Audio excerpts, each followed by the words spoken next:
வணக்கம். தமிழ் ஃபுட் கார்னரில் இன்னைக்கு சாஃப்ட் சப்பாத்தியும் அதுக்கு சைட் டிஷ்ஷாக வெஜிடபிள் டாலும் பண்ண போகிறோம். யூஸ்வலாக சப்பாத்திக்கு சைட் டிஷ்ஷாக பிளைன் டால் பண்ணுவோம். இன்னைக்கு அதில் வெஜிடபிள்ஸ் எல்லாம் சேர்த்து பண்ணியிருக்கிறதுனால டிஃப்ரெண்ட்டான டேஸ்ட்டில் ரொம்ப நல்லாயிருக்கும், ஹெல்த்தியும் கூட. இப்போ இந்த சாஃப்ட் சப்பாத்தியையும் இந்த வெஜிடபிள் டாலையும் எப்படி பண்ணுறதுன்னு பார்க்கலாம். வெஜிடபிள் தால் பண்ணுறதுக்கு முன்னாடி ஃபஸ்ட்டு நம்ம சப்பாத்தி மாவை பிசைஞ்சிடலாம். இந்த பாத்திரத்தில் 2 கப் கோதுமை மாவு, இந்த மாவுக்கு தேவையான அளவு உப்பு சேர்க்குறேன். இதில் 1 டீஸ்பூன் எண்ணெய் சேர்த்துட்டு எல்லாத்தையும் நல்லா ஒன்றா மிக்ஸ் பண்ணி விட்டுறலாம். இதில் கொஞ்சம் கொஞ்சமாக தண்ணி சேர்த்து நல்லா சாஃப்டான மாவாக பிசைஞ்சுக்கலாம். தண்ணியை மொத்தமாக ஊற்றிடாமல் இந்த மாதிரி கொஞ்சம் கொஞ்சமாக சேர்த்து பிசைஞ்சுக்கணும்.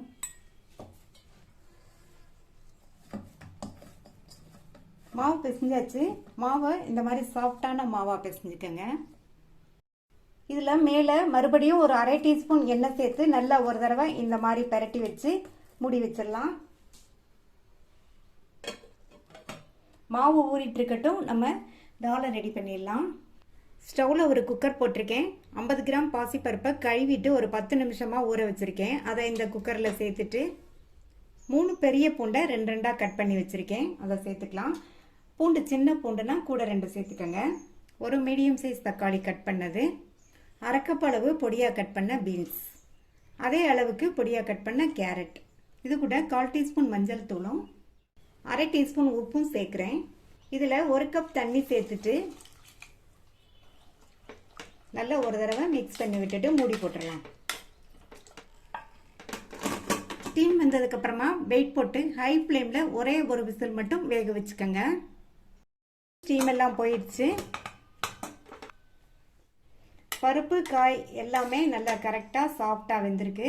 நான் இன்னைக்கு குக்கரில் வேக வச்சுருக்கேன். இதுக்கு பதில் நீங்கள் ஓப்பன் பாத்திரத்துலேயும் வேக வச்சுக்கலாம். அடுத்து இந்த பேனில் 1 டேபிள் ஸ்பூன் எண்ணெய் சேர்த்து, எண்ணெய் சூடானதும் அதில் 1/2 டீஸ்பூன் கடுகு பொரிஞ்சதும் அதில் 1/2 டீஸ்பூன் சீரகத்தையும் சேர்த்து நல்லா பொரிய விட்டுருங்க. அடுத்து இதில் 10-12 சின்ன வெங்காயத்தை கொஞ்சம் பெரிய சைஸாக கட் பண்ணி வச்சுருக்கேன், அதை சேர்த்துட்டு. இந்த டிஷ்ஷுக்கு சின்ன வெங்காயம் தான் ரொம்ப ரொம்ப சூப்பராக இருக்கும். ஒருவேளை இல்லைன்னா மட்டும் நீங்கள் பெரிய வெங்காயம் சேர்த்துக்கோங்க. இது கூட ஒரு கீரின பச்சை மிளகாவும் ஒரு கட் பண்ண காஞ்ச மிளகாவையும் சேர்த்துட்டு கூடவே கறிவேப்பிலை. இப்போ இந்த வெங்காயம் நல்லா வதங்கணும். அதனுடைய கலர் லைட்டாக மாறி வர வரைக்கும் வதக்கிக்கங்க. வெங்காயம் வதங்கி அதனுடைய கலரும் லைட்டாக மாறி இருக்கு. இது கூட 1 டீஸ்பூன் தனி மிளகாத்தூளும் 1/2 டீஸ்பூன் கரம் மசாலா தூளும் சேர்த்துட்டு இதனுடைய பச்சை வாசனை போக ஒரு 1-2 நிமிஷத்துக்கு லோ ஃப்ளேமில் வச்சு வதக்கிக்கங்க. கூடவே உப்பும் சேர்த்துக்கங்க. பருப்பு காய்கறியெல்லாம் வேக வைக்கும் போது உப்பு சேர்த்தோம். இப்போ இந்த மசாலாவுக்கு மட்டும் தேவையான அளவு உப்பு சேர்த்து நல்லா மறுபடியும் ஒரு தடவை மிக்ஸ் பண்ணி விட்டுறலாம். மசாலா தூளோட பச்சை வாசனையெல்லாம் போயிடுச்சு. வேக வச்ச பருப்பு காய்கறி எல்லாத்தையும் இதில் சேர்த்துட்டு இதில் தண்ணி நான் 3/4 கப் சேர்த்துருக்கேன். நீங்கள் உங்கள் கன்சிஸ்டன்சிக்கு தகுந்தபடி சேர்த்துக்கங்க. உங்களுக்கு இன்னும் லிக்யூடாக வேணும்னா இன்னும் கொஞ்சம் தண்ணி சேர்த்துக்கங்க. இல்லை எங்களுக்கு இன்னும் கொஞ்சம் திக்காக வேணும்னு நினச்சிங்கன்னா தண்ணி இன்னும் கொஞ்சம் கூட குறைச்சி சேர்த்துக்கங்க. பருப்பு சேர்த்ததுக்கப்புறமா தீயை ஹை ஃப்ளேமில் வச்சு நல்லா இந்த மாதிரி கலந்து விட்டுட்டு இது ஒரு கொதி வந்ததுக்கப்புறமா மூடி போட்டு ஸ்டவ்வை மீடியம் ஃப்ளேமில் வச்சுருங்க. ஒரு 5 நிமிஷம் கொதிக்கட்டும். இப்போ 5 நிமிஷமாக எல்லாம் நல்லா ஒன்று சேர்ந்து கொதிச்சு கரெக்டான கன்சிஸ்டன்சிக்கு வந்துருச்சு. நம்மளுடைய வெஜிடபிள் தால் ரெடி ஆயிடுச்சு.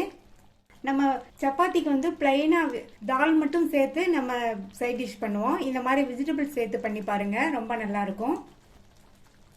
கடைசியாக இதில் கொத்தமல்லி தலையை தூவிட்டு நல்லா ஒரு தடவை மிக்ஸ் பண்ணி விட்டுட்டு ஸ்டவ் ஆஃப் பண்ணிடலாம். நல்லா கமன் வாசனையோட வெஜிடபிள் தால் சூப்பராக ரெடி ஆயிடுச்சு.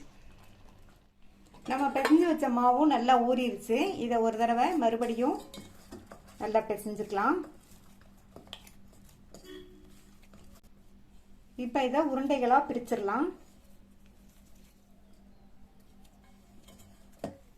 உங்களுக்கு எந்த சைஸ் சப்பாத்தி வேணுமோ அதுக்கு தகுந்தபடி நீங்கள் மாவு எடுத்து இந்த மாதிரி உருட்டி உருட்டி வச்சுக்கோங்க.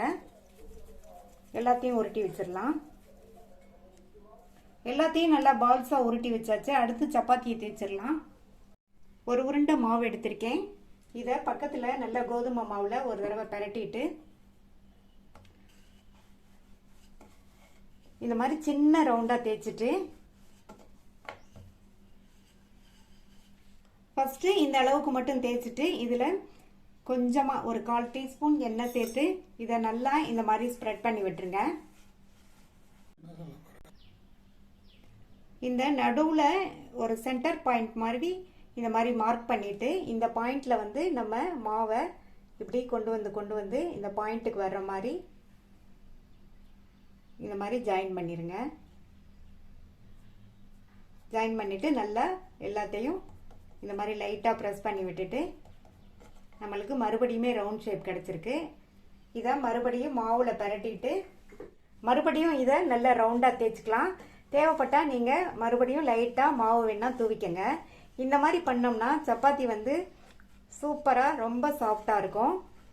நீங்கள் இந்த மாதிரி பண்ணுறதுனா பண்ணிக்கங்க, அல்லது ரவுண்ட் ஷேப்பில் இந்த மாதிரி மடிக்காமையும் தேய்க்கிறதுனாலும் தேய்ச்சிக்கங்க. உங்களுக்கு எப்படி விருப்பமோ அந்த மாதிரி தேய்ச்சிக்கங்க.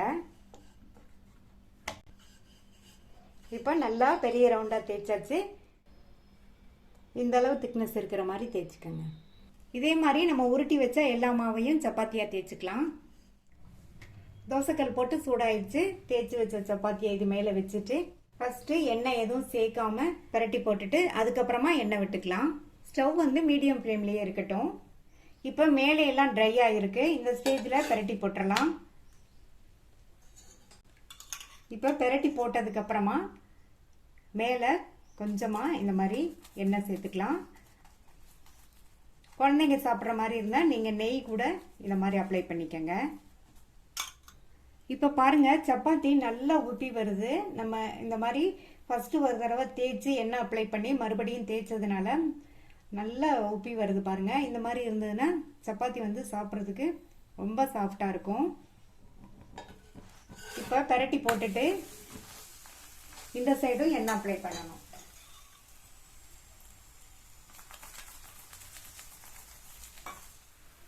இப்போ அந்த பக்கமுமே சப்பாத்தி வெந்துருச்சு.